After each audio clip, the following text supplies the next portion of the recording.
Olá, família! Sejam todos bem-vindos ao estudo diário das Escrituras. Agora está faltando 3 dias para nós terminarmos a designação do Vem e Segue-me, falta 3 capítulos. Então, alguns versículos eu só vou mencionar. Por exemplo, esse capítulo aqui são 32 versículos. Então, alguns versículos eu vou só mencionar e vou nos aprofundar em outros, tá bom? Então, o que aconteceu no capítulo anterior? Eles estavam acusando a alma de não ter outra testemunha. Então, a moleque que estava com alma, ele se apresenta. E aí, então, aqui no capítulo 10, ele começa a falar, né? Ora, essas são as palavras de Amulé que pregou, tá bom? Quando ele estava em Amonia, né? O povo de Amonia ali. Eu sou Amulé, sou filho de Gidona. Ele vai falando, então, a genealogia dele, mostrando também que ele era conhecido entre o povo. Então, agora eles tinham uma testemunha que era da própria terra de Amonia. E entre a genealogia aqui, né, de Amaleque, é passado por um tal de Aminade, que interpretou uma escritura dentro da parede do templo, que foi escrita com o dedo de Deus, tá bom? Mas nós não temos esse registro no livro de Mórmon, mas deve ser uma história bem interessante. E também ele fala da descendência de Leí, tá bom? Que é da descendência de Manassés. Então ele passa por essa genealogia para mostrar primeiro que ele é conhecido entre eles. E aí no versículo 4 ele diz assim: Eis que eu também sou um homem de alguma reputação entre todos os que me conhecem. Sim, eis que tenho muitos parentes e amigos, e também adquiri muita riqueza por meio de meus esforços. Bom, aqui a gente vê então uma pessoa que era de boa reputação. Isso era muito importante, porque já pensou a testemunha que ia testemunhar junto com a alma ali, se alguém que não tinha uma boa reputação entre eles, né? Não iriam dar crédito, mas ele tem uma boa reputação. Então é importante isso, que nós possamos ter uma boa reputação entre a vizinhança, né? Já pensou os missionários batizam um vizinho seu e aí fala, aquele lá ele é membro também, né? Aí você vai falar, aquele lá é membro, né? Então é importante a gente termos uma boa reputação também, tá bom? Nesse propósito aqui. Aqui também ele cita, né, que ele era honesto, porque ele ganhou a riqueza que ele obteve por meio dos esforços dele. Então ele era uma pessoa honesta. Então a gente vê aqui. Aqui também fala que ele tinha muitos parentes e amigos, né? O dinheiro traz isso, né? Muitos amigos e parentes ficam próximos ali. A gente vai estudar que esse Amaleque, né? Depois que ele é preso, ele fica sem nada, os parentes os abandonam, tá bom? E os amigos também, ele fica sem amigo e sem parente a partir do momento que ele apoia a causa de Deus aqui, tá bom? Então a gente vai poder ver um pouquinho sobre isso. Bom, Jesus Cristo mesmo já havia ensinado lá em Mateus capítulo 10, versículo 34 em diante, né? Que ele não veio trazer a paz, mas veio trazer a espada. A espada não que aqueles que se convertessem ao Evangelho de Cristo ia pegar a espada para lutar contra as pessoas. Mas a espada no sentido de dividir, né? Faz com que famílias sejam divididas. E nesse caso aqui a gente vê que literalmente a moleque ele é dividido entre a sua família, tá bom? Ou seja, eles se apartam de Amaleque por conta do Evangelho. Continuando aqui, o versículo 5, né? Aqui diz assim, não obstante tudo isso, ou seja, aqui é como se ele estivesse falando, mesmo que eu tenha conseguido muita riqueza, dinheiro, que são as coisas que muitas pessoas buscam, né? Um conforto ali, de tal maneira, ele diz assim, não obstante tudo isso, nunca tive muito conhecimento acerca do caminho do Senhor. Aqui é importante dizer que quando ele fala que nunca teve conhecimento do caminho do Senhor, ele está falando que ele não buscava a Deus, ele buscava as riquezas, então ele foi bem financeiramente, a gente pode ver que ele ganhou o ganho dele honesto, que ele fala por meio de meus esforços, e ele tinha uma boa reputação. Então, o problema não é da maneira que ele ganhou, é que ele se esqueceu de Deus, ele não conhecia os caminhos de Deus, porque ele não buscava. A gente já estudou aqui que Alma havia falado lá em Alma, capítulo 6, versículo 5, que a palavra de Deus era acessível a todas as pessoas podiam ir na igreja e ouvir a palavra de Deus. Então aquele que não aprendia era porque não estava interessado. E esse era o caso de Amaleque. Antes ele buscava somente a riqueza, o conforto material e assim por diante. Por isso que ele diz aqui que ele não tinha muito conhecimento acerca do caminho do Senhor e de seus mistérios e maravilhoso poder. Disse que nunca tinha tido muito conhecimento dessas coisas, mas eis que me engano, porque muito vi de seus mistérios e maravilhoso poder. Sim, mesmo a preservação da vida deste povo. Então aqui, né, ele fala, olha, eu me enganei. Na verdade, eu estava cego para as coisas, mas eu sempre pude ver o que Deus fez por esse povo, por mim. Então veja que ele entende agora que ele aprendeu com a alma, está pregando, é como se os olhos dele fossem abertos. E aí ele reconhece, né? Aposto que nós, olhando para o passado, a gente consegue ver muitas vezes que Deus nos livrou dos perigos, que nos ajudou. Então, coisas que às vezes naquele momento a gente não reconheceu que era um livramento, mas agora a gente reconhece. Então, assim, a moleque foi aberto os olhos dele e agora ele entendeu que sempre Deus estava do lado ali e abençoou o povo. Versículo 6: Não obstante, endureci o coração, pois fui chamado muitas vezes e não quis ouvir. Portanto, eu sabia a respeito dessas coisas, embora não quisesse saber. A gente vê o uso do arbítrio aqui, né? Eu sabia, mas eu não queria saber. Eu fechava os olhos para essas coisas, né? Então ele continua. Embora não quisesse saber. Assim continuei rebelando-me contra Deus na maldade de meu coração, até o 4º dia desse mês 7º, do 10º ano do governo dos juízes. Então, ele usou o arbítrio dele para fechar a mente dele e não ouvir a palavra de Deus é caracterizado aqui como uma rebelião contra Deus, porque ele não buscava Deus e buscava as riquezas do mundo ali. Versículo 7 em diante aqui, ele vai falar da experiência dele com o anjo, que o anjo apareceu a ele, mandou ele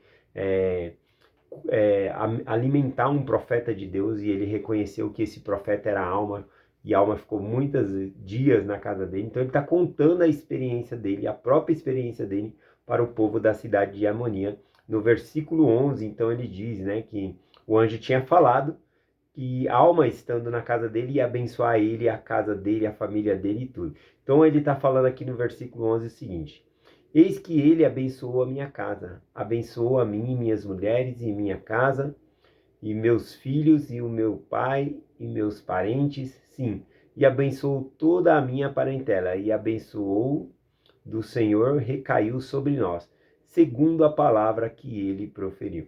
Então a gente vê que a bênção do Senhor caiu de acordo com o que Alma havia proferido aqui. A gente tem que lembrar que lá em Alma 8, quando ele vai para a casa de Amuleque, né, e fica lá muitos dias, lá no versículo 22, diz que Alma comeu e fartou-se. Na tradição, quando a pessoa entra e come muito, ele dá uma bênção, tá bom? Sobre aquela casa, e a gente vê Alma fazendo isso aqui. Continuando aqui, versículo 12. Então, quando Amuleque disse essas palavras, o povo começou a ficar admirado, vendo que havia mais de uma testemunha que afirmava as coisas das quais eram acusados. E assim com as coisas que estavam para vir, segundo o espírito de profecia que se achava neles. Então, aqui a gente vê Amuleque, né, sendo responsável por Alma. Quando ele convidou e trouxe Alma para dentro ali da casa dele, ele ficou responsável por Alma. Então, agora, quando os juízes, né, e os advogados fizerem a acusação contra a Alma, né, então é o mesmo de condenar a Amuleque, porque os dois estavam juntos. Alma foi recebido por Amuleque, então Amuleque ele tinha responsabilidade sobre Alma, tá bom? A gente vê isso no Antigo Testamento. Por exemplo, aqueles que pertenciam à tribo de Abraão, né, a tenda de Abraão, ficava sob a proteção de Abraão. Então, se a gente lembra de Ló, né? Ló recebeu aqueles homens, os anjos, na casa dele, e ele ficou responsável por aqueles homens, tá bom? Então, aquele que convida passa a ter a proteção do anfitrião da casa ali. E aqui, então, a gente observa que Amuleque, ele era responsável por Alma. Então, quando vinha a acusação aqui, os dois vão ser presos, tá bom? Então, continuando o versículo 13 aqui em diante diz: Não obstante, houve alguns entre eles que quiseram interrogá-lo, para ver se com seu astuto ardiz conseguiriam enredá-los em suas próprias palavras e assim obter o testemunho contra eles, a fim de poderem entregar aos seus juízes para serem julgados de acordo com a lei que fossem mortos ou lançados na prisão, segundo o crime que pudessem simular ou testemunhar contra eles. Então veja que o objetivo deles era ou matar Alma e Amaleque ou prendê-los, colocá-los na prisão. E para isso, a palavra que eles usam aqui, que eles iriam fazer o que pudesse para simular. Essa palavra simular aqui significa fazer parecer real. Então eles queriam interrogar ele, fazer ele cair em contradição nas palavras dele, para fazer parecer real uma acusação que eles queriam fazer contra eles aqui. Versículo 14. Ora, esses homens que procuravam destruí-los eram advogados, preparados e nomeados pelo povo, para aplicar a lei nas épocas de julgamento, ou seja, julgamento dos crimes do povo perante os juízes. Ora, esses advogados eram versados em todas as artimanhas de astúcia do povo, e isso para que fossem habilidosos na sua profissão. Então aqui a gente vê essa profissão de advogado que eles estão servindo aqui, com artimanhas e astúcia, né, para fazer eles caírem em contradição ali e falar que eles estão mentindo para que eles sejam condenados. Vamos continuar aqui, o versículo 22, vou dar uma pulada aqui. Ele diz: sim, digo-vos que se não fosse pela oração dos justos, que agora habitais na terra, vós sereis agora mesmo visitado completamente com a destruição. Contudo, ele não virá por dilúvio, e aconteceu como aconteceu nos dias de Noé, mas pela fome e pestilência e pela espada. Porém, pelas orações do justo é que sois poupado. Agora, se afastardes, portanto, o justo do meio de vós, então o Senhor não deterá a mão, mas a sua ardente ira virá contra vós, e sereis então castigados pela fome e por pestilência e pela espada, e tempo se aproxima, a menos que se arrependais. Então, aqui ele falou que viria um castigo sobre eles, mas não como na época do dilúvio ali, mas viria uma destruição para eles, quando eles expulsassem os justos do meio deles. E eles fazem isso, né? Eles, lá no capítulo 15, eles tiram os justos, obriga eles a ir embora, tomam os seus bens, suas casas. Então, ao tirar o justo, eles auto se condenam, porque Deus ele preserva os lugares por conta do justo. Ele fala das orações dos justos e por isso havia preservado esse povo por mais tempo. Mas a partir do momento que tirou os justos, a cidade ia ser destruída, tá bom? Assim como Abraão estava falando com Deus sobre a cidade eu esqueci, cidade que morava lá, Sodoma, né? Lá em Sodoma. Ló morava em Sodoma, e aí então Abraão ficou negociando lá com Deus, falando com Deus, dizendo: e se tiver 50 justos, você vai destruir a cidade? Ele falou: não, se tiver 50 eu não destruo. Se tiver 40, ele vai falando, né, até que chega no número 10 ali. O Senhor falou: não, se tiver 10 justos, eu não vou destruir a cidade. Mas a cidade não tinha nem 10 justos, né? Tinha só Ló, suas duas filhas e a esposa. 4 pessoas ali que iriam escapar, né? A esposa de Ló acaba olhando para trás e morre também, mas que iriam escapar, tá bom? Vamos lá finalizar aqui. Eu acho que eu estou no versículo 22 agora. Não, eu já li o 22 e o 23, que fala que é por causa dos justos que eles são preservados. O versículo 24 em diante diz assim: e então aconteceu que o povo se indignou, e ainda mais contra Amaleque, e clamou, dizendo: este homem rebela-se contra nossas leis, que são justas, e contra nossos sábios advogados por nós escolhidos. Amaleque, porém, estendendo a mão, clamou mais fortemente, dizendo: ó malvada e perversa geração, por que conseguiu Satanás tão grande poder sobre vosso coração? Por que vos submetais a ele, para que tenhais poder sobre vós, para cegar e não... Peraí, saiu aqui meu celular da página. aqui, como Satanás, né, conseguiu tão grande poder sobre eles e vosso coração, por que vos submetais a ele, para que tenhais poder sobre vós, para governar-vos, e não poderdes compreender as palavras que são proferidas de acordo com a verdade? Então Satanás conseguiu tal poder que mesmo explicando as escrituras, explicando as coisas, eles não conseguiam compreender. Versículo 26. Pois eis que testifiquei eu contra a vossa lei. Os advogados e as pessoas estavam acusando ele de ter falado contra a lei. E agora ele está falando, testifiquei eu contra a vossa lei? Ele está perguntando. Vós não compreendeis. Dizeis que falei contra a vossa lei, mas eu não o fiz. Mas falei a favor de vossa lei, para a vossa condenação. A própria lei condenava eles, né? A lei, ela não foi feita para o justo, porque o justo ele já vai guardar os mandamentos. A lei é feita para aqueles que não guardam, para a punição, tá bom? O apóstolo Paulo ensina isso lá em Timóteo, capítulo 1, 1 Timóteo, capítulo 1, versículo 8 e 9, ó. Porém, bem sabemos que a lei é boa, se alguém dela usa legitimamente. Então a lei, na verdade, ela é boa, tá bom? Se nós usamos dela legitimamente. Agora, se a gente quebra a lei, aí nós estamos sujeitos às punições da justiça. Ele diz ainda, sabendo isso, que a lei não foi feita para o justo, mas para os que são injustos e obstinados, para os ímpios, pecadores e para os profanos. E aqui ele vai falando várias pessoas, né? Homicidas, matricidas, né? Então, a lei foi feita justamente para essas pessoas. A pessoa que é justa, que guarda os mandamentos de Deus, já vai estar guardando a lei do país também.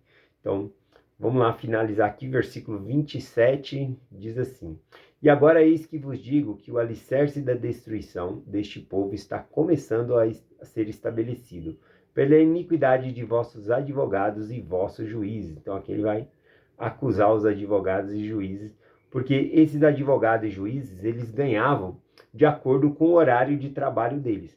Então se eles faziam confusão entre o povo, e eles iam ganhar mais dinheiro, porque eles iam estar ocupados advogando ali, exercendo a sua função. Então por isso que eles faziam confusão com Amaleque e Alma aqui, tá bom? Bom, vou ler o último versículo aqui. E havia um entre eles, cujo nome era Zíziron. Esse Zíziron aqui vai passar a pertencer mais à nossa mensagem aqui. Ora, ele foi o primeiro a acusar Amaleque e Alma, por ser um dos mais preparados entre eles, tendo muito negócios com o povo. Ora, o objetivo desses advogados era obter lucro. Eles obtinham lucro de acordo com o seu trabalho. Então, quanto mais confusão, mais causa para eles julgarem ali. Então, era isso que eles faziam, né? Faziam ter contenda para que eles pudessem ter mais trabalho e ganhar mais dinheiro. É isso. Então, aqui a moleque está condenando esses advogados aqui que se fazem uso, né? Fazem confusão para ganhar mais dinheiro. Então, no capítulo de amanhã, vamos falar sobre o valor monetário, né? Vai falar da lei deles ali com relação a peso, medida, dinheiro, alimento, como que eles faziam ali com dinheiro. E aí é justamente esse lucro, né, que os advogados eles ganhavam, tá bom? Então amanhã a gente vai estar estudando sobre isso. Então eu compartilho essa mensagem com vocês em nome de Jesus Cristo. Amém. Até amanhã.